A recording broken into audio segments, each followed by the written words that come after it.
That song's a delicious, delightful UU counterpoint to that traditional reading. But I'm not quite ready to let the mystery be yet. Saul sure wasn't when he was set on persecuting Christians. As he was approaching Damascus, suddenly the light from heaven flashed around him, and he fell to the ground and heard a voice saying, "Why do you persecute me?" The English word fall doesn't do justice to the Greek word pipto, used in the book of Acts. This word ranges over meanings like to fall prostrate, to be overcome by terror or astonishment or grief, or of falling dead suddenly, the dismemberment of a corpse by decay, to fall as if to perish or be lost, to fall into ruin. Saul didn't just trip or stumble. He was, in the words of Skidmore professor Dr. Sheldon Solomon likes to say, reduced to a quivering mass of protoplasm. Not only was Saul prostrate on the ground, he heard voices. He asked, "Who are you, great power, who reduces me to dirt?" And the voice said to have responded, "I am Jesus, who you are persecuting." Saul wasn't alone when all this happened. There were witnesses. The men who were traveling with him were speechless at what they saw or heard. Poor Saul was struck blind. He could neither eat nor drink for 3 days. The scales fell from his eyes only when he was healed by Ananias, one of Jesus' disciples. Not that Ananias wanted to heal Saul or help him in any way, because he knew that he'd been persecuting Christians. It's only when he got the straight directive from God that he was an instrument chosen to bring my name before the Gentiles, the kings, and before people of Israel.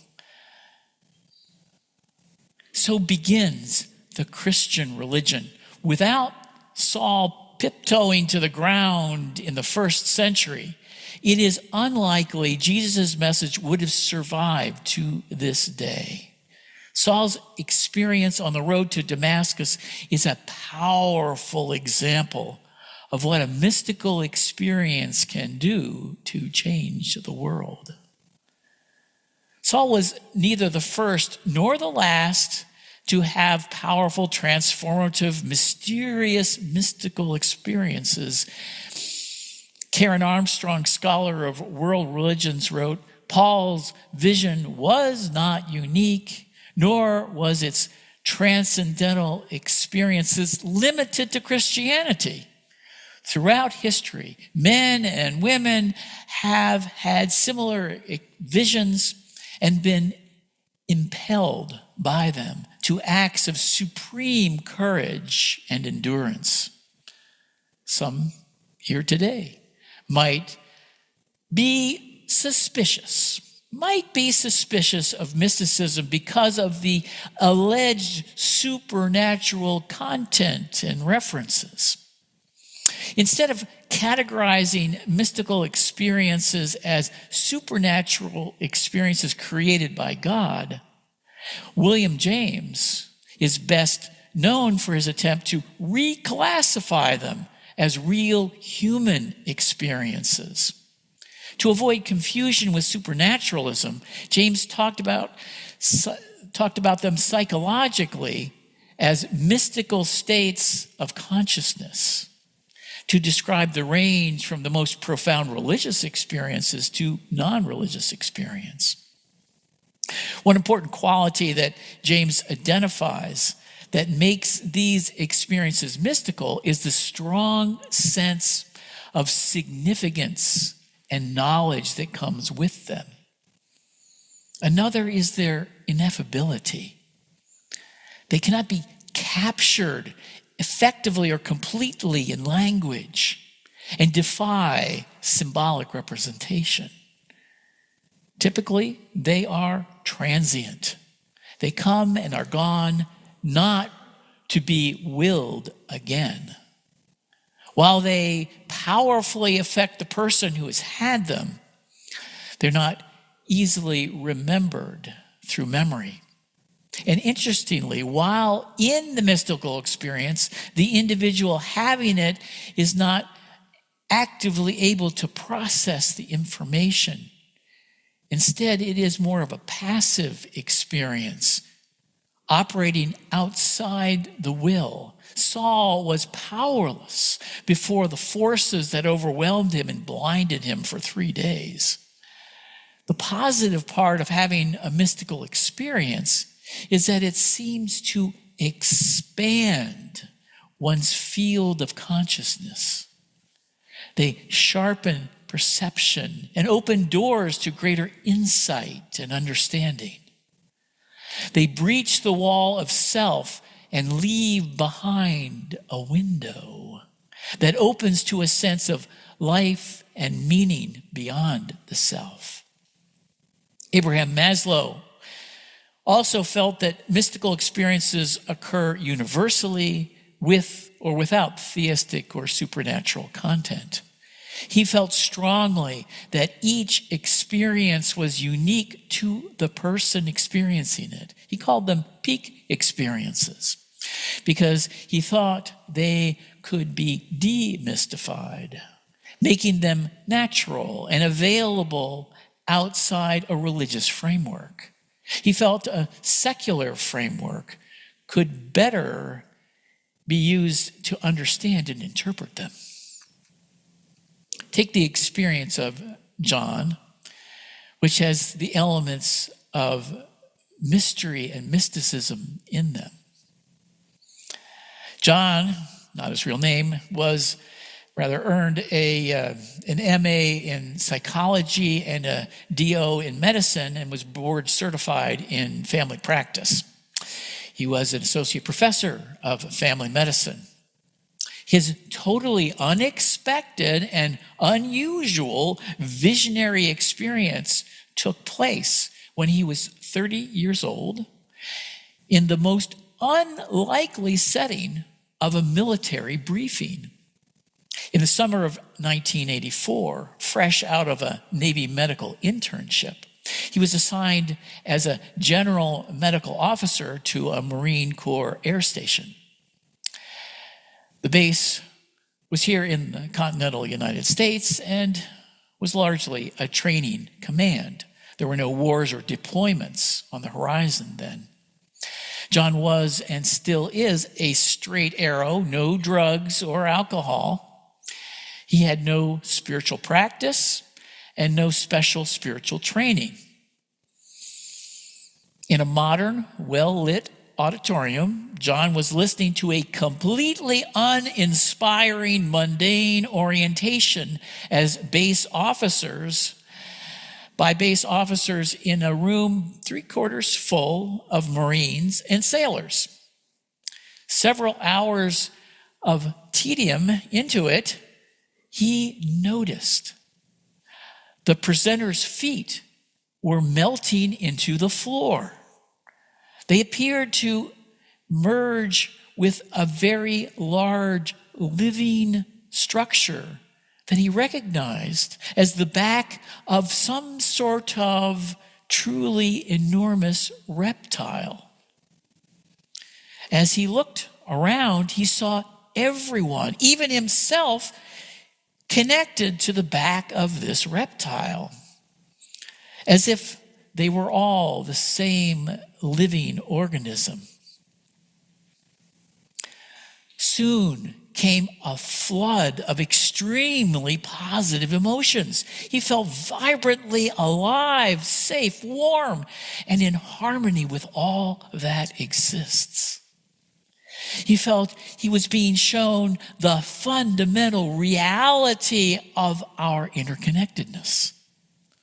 The vision was as solid and as clear as any normal waking experience he had ever had. The walls became mildly translucent, and he could see the enormous head of a reptile turning to look at him.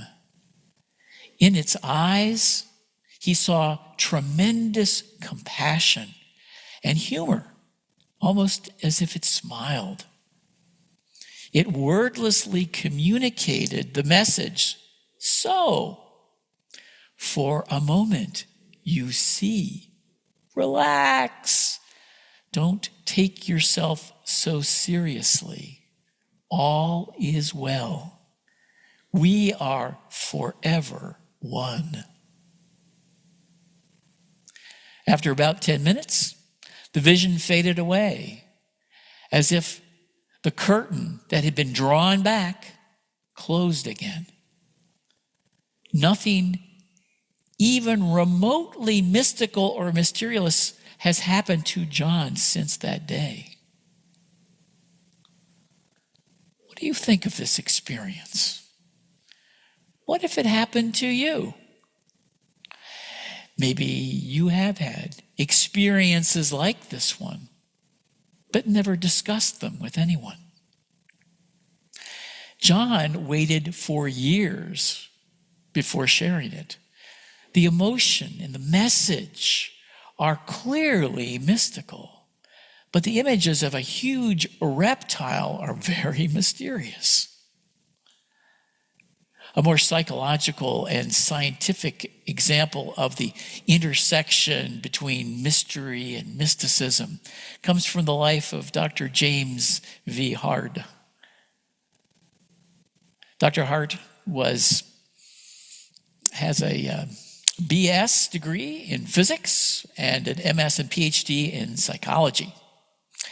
He's been employed as an assistant, probably now a full professor at the University of California, San Francisco, and published research in such journals as Science, the Journal of Experimental Psychology, and Psychophysiology. This experience happened to him when he was a graduate student. In 1968, Hart was a subject in a biofeedback research. This was his fourth session trying to generate alpha waves while a computer monitored his electrocephalogram with electrodes on his head. The experiment was conducted in a low-light, soundproof room. The only feedback that he had was a tone that had an electronic readout that calculated the magnitude of the waves. If the tone got louder and his numbers increased, he was making more alpha waves. The lab technician wired him up and started the electronic equipment. Then she ran an errand upstairs and became involved in another task. Apparently, she forgot that he was still in the chamber and went out to lunch with some friends. 3.5 hours later, she suddenly realized that he was still in there and rushed back to see what had happened. Over that time interval, Hart had quite an adventure. The practice from the first 3 sessions of biofeedback had shown him some really good methods for relaxation and mind control to generate those alpha waves. As he worked at it, he was able to make one tone stronger and stronger. If he moved or allowed himself to become distracted, the tone diminished. He noticed breathing slowly seemed to help.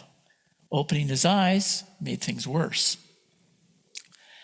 Sometimes the tone would get very strong, but if he reached for it with his mind and tried to control it, it vanished.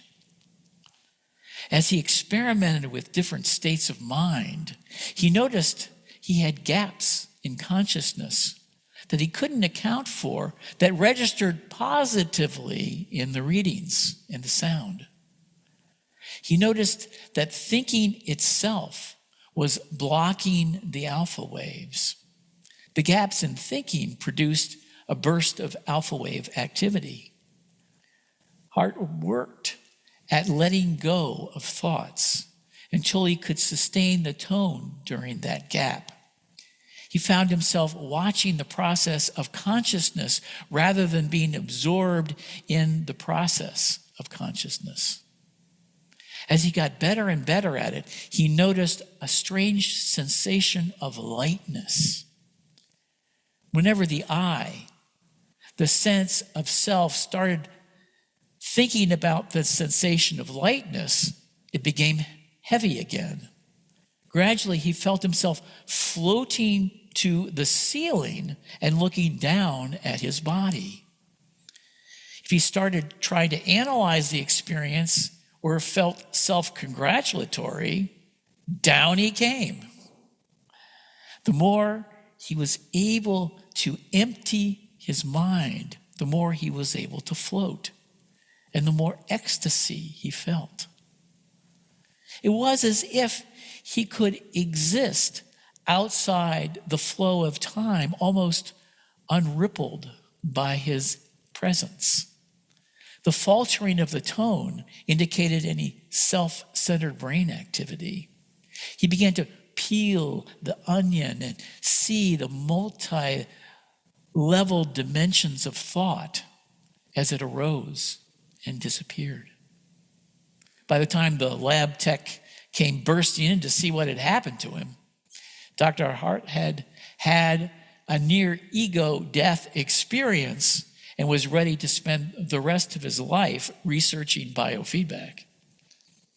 I love this story because it suggests where the intersection of mystery and mysticism can go. Dr. Hart was having what many would categorize as a mystical experience, but because of the laboratory conditions and his own keen observation and insight, he was slowly unraveling the mystery of that mystical experience. Yes, we all love a good mystery, but we love even better discovering the meaning and method behind it. I could recognize in Dr. Hart's retelling of his experience elements of my own meditation practice techniques. Dr. Hart was developing biofeedback methods that can accelerate meditation skill development to do what in a week, what may take a Zen monk 20 years to accomplish. This is the vision of today's scientists taking mystery and meditation and mystery and mysticism seriously. Instead of rejecting mystical experience as supernatural and unworthy of study, scientists are using tools like fMRI machines to peer into people's brains and remove some of the mysteries of how they work. While science cannot reveal the meanings behind mystical experiences, it may be able to reveal the mechanisms. Whether that will bring us closer to a higher truth or not, I'm afraid is still a mystery for now. What we do know is the transformative power of mystical experience to bring meaning and purpose to people's lives. Saul was transformed from a persecutor to a peace-loving religious leader. Dr. Hart has developed effective healing tools through his research in biofeedback that transform the lives of people suffering the scourge of addiction. There is no mystery about using the power of mystical experiences to help people, particularly those who have lost their way. There will always be mysteries, and always the urge to know why rises from the deepest part of our being. Let us respect, even enjoy, the persistence of mystery while continuing our quest for truth and meaning. And now, finally, let the mystery be. And as we do, the great reptile upon whose back we ride connects us all together. We'll continue to smile and laugh and say, so for a moment, you see, relax. Don't take yourself so seriously. All is well. We are forever one.